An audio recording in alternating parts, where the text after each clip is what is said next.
Today we're going to be breaking down a real versus fake San Diego Comic-Con glow-in-the-dark Green Goblin. Let's take a look so you guys don't get scammed. Here we go.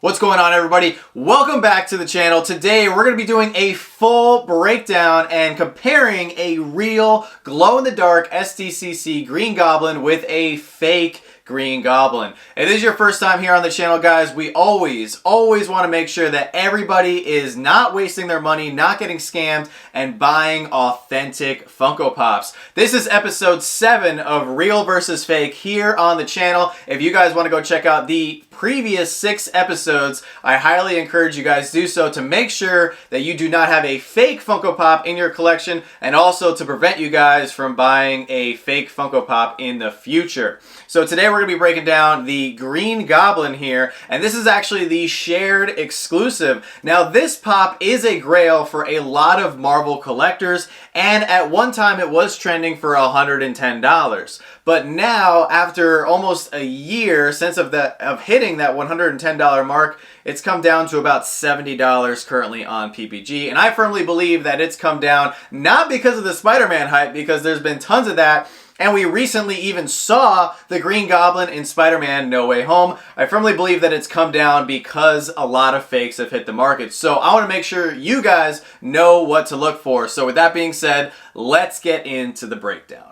Alright guys, so we're breaking out the top-down view for you. So here we have our real and fake Green Goblin Pops side by side. Now, at first glance, it's very easy to get fooled because they almost look identical. And I'm going to say almost because when I start to point out some of the very obvious differences, you guys are going to be kicking yourself. So right now, see if you can figure out, before we do the breakdown, which one is real and which one is fake. So what I like to do with these breakdowns is first we're going to start out by taking a look at the boxes, and I'm going to pop the figures out, and then we're going to look at the inserts, and then we're going to compare the figures side by side. So that's just like how I like to do these breakdowns, because there are usually ways to identify fake pops based on all 3 of those things. It's not just the pop, or it's not just the insert or the box.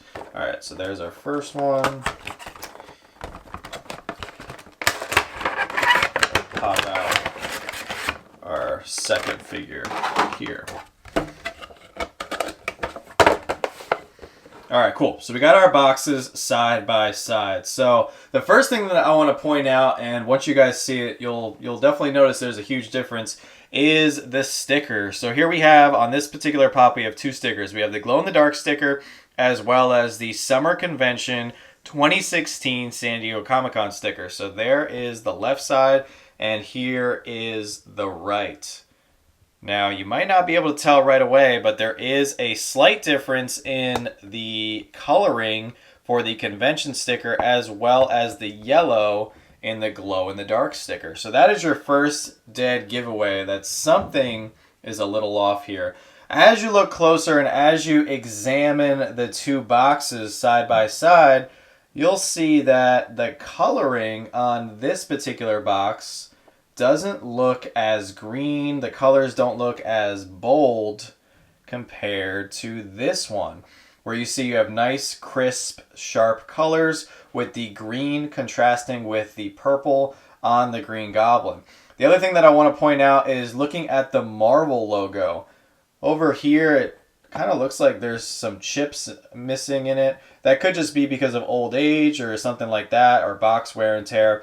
But if you look closely at the Marvel coloring, especially of the red around it, you'll notice it's definitely not as bold, and even looks to be a shade or 2 off compared to this one. So if you couldn't figure it out by now, this one right here is our real box, and this one is the fake. And as you see going through each side of the box, you'll notice that the color consistency continues to be off with this one compared to this one, leading us to believe that this is a very obvious reprint of the box. And that's very common nowadays. Although fakes are getting better in general, this one is a pretty obvious box once you start comparing the 2 side by side. They even did a good job, though, whoever made the fake, with the font size compared to the actual Green Goblin font here.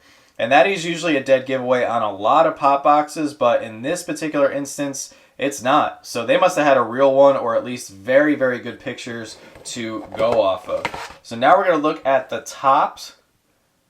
And you can see that this back here is bowing a little bit. That'll just tell you that the consistency of the cardboard that they use for this pop box is not high quality. This pop we're going on 6 years old. It's not very old yet. I'd say it's medium range, at least from what we've seen in Funko Pops. So the boxes shouldn't be completely falling apart yet. All right, so now we have one more dead giveaway that you guys should be able to spot. If you haven't spotted it by now, it is the factory code sticker right here on the bottom. Sometimes it'll be a JJL sticker. Sometimes it'll be a stamp right underneath the barcode. In this instance, it's an FAC sticker. And right here, as you guys can see, the font is just ridiculously off. And then looking throughout the bottom here, you'll notice that some of the things are just not nearly as bold, like the Made in China or the original Funko right there next to the Twitter logo and stuff like that. So they did get everything correct in terms of all the wording that needs to be on here, but the font is a little bit different and it's not as bold. One thing I do want to caution new collectors with is this pop will scan. It does have the same exact barcode here, and if you scan it into the Funko app, it will give you this pop and that value. So you have to be careful. Just because a pop scans does not mean it's authentic. So with that being said, let's break into the so actually before we move into the inserts, one other thing that I want to point out really quick has to do with the sticker. A lot of the times people will say, oh, all I need to do is see through the shared or con sticker and that should be good, right? Guys, take a look at this one. You can actually see through this sticker and it is not a real authentic one.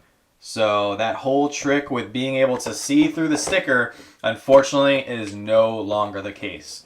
All right, so now let's look at the inserts and the pops.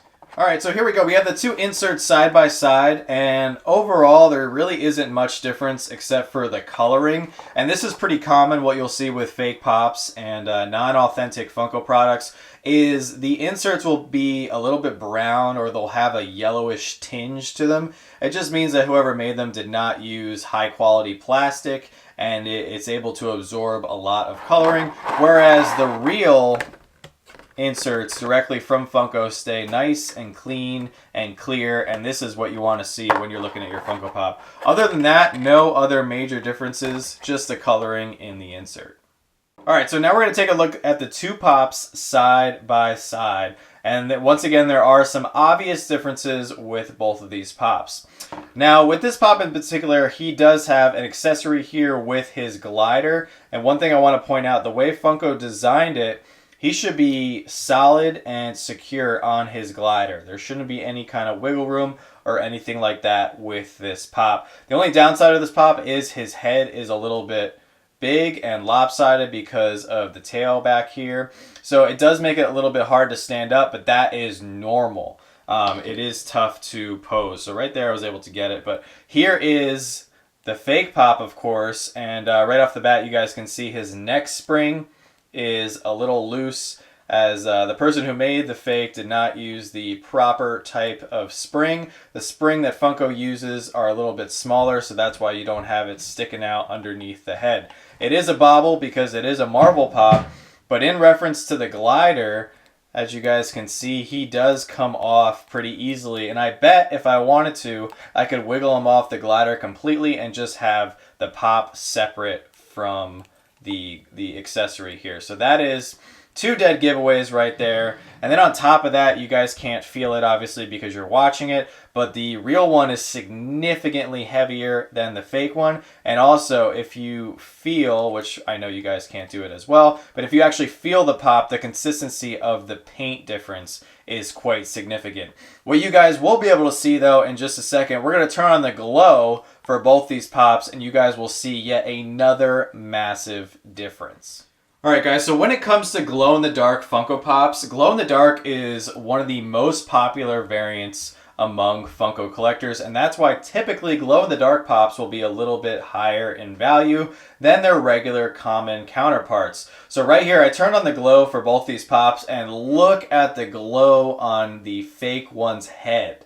That is outstanding, right? And a lot of people will go, well, it glows in the dark, that's good enough for me. But look at his head compared to his body. His body is not glowing whatsoever. So even though the head is holding the glow very, very well, I actually did not charge this up for very long. His whole body should glow, and that's what we're going to see in just a second right here with the with the real Green Goblin. All right, so here is the real, authentic San Diego Comic-Con exclusive from 2016, and as you guys can see, it's not just his head and his face. Everything, with the exception of his outfit, is in fact glowing in the dark. So that is our last big giveaway. If you have the opportunity to shine the light or ask the seller to provide pictures of the glow for this pop before you purchase it, please do, because you'll see that this is not a real one. So even though the glow on this one is pretty awesome, this is not the real Green Goblin. So that's going to do it for our breakdown, and we'll see you back in the studio for the official recap. Alright guys, so that was my full breakdown comparing a real versus fake Green Goblin glow-in-the-dark pop. Now with this one, if you're an experienced collector, you probably figured out right away that this one was the fake, as it was a fairly obvious fake. But there are a lot of new collectors out there and people who start with the hobby every single day, and we want to make sure that no one gets scammed. So if you know somebody who is in the market for this particular Funko Pop, make sure to send them this video, share this out to as many people, because we want to get all the scammers and all the fakes off the market. Now, like I said, guys, we have done 6 other videos in the past breaking down specific Funko Pops and comparing them to fake ones. If there's another specific Funko Pop you guys would like to see me break down, please drop it down in the comments section below. I will do my best to go out and find a fake and compare it to the real one. I also want to give a huge shout out to Randy, who actually loaned me his personal Green Goblin Funko Pop for today's video so we could make the content for you guys. So I'm going to make sure to get this out in the mail for him the next few days. So thank you so much, Randy. I really appreciate that. And if you guys have a pop that you guys want to send over that I happen to have the fake of, I do have a pile of fakes, and I'm working on either getting the real one or borrowing a real one from another collector. So if you guys are interested in doing that to help promote the content and make sure everybody in the community does not buy a fake pop, please let me know down in the comments section. And that's going to do it for today's video, guys. Episode 7, Real versus Fake, is in the books. And with that being said, don't stop shooting until you score. We'll see you all very soon.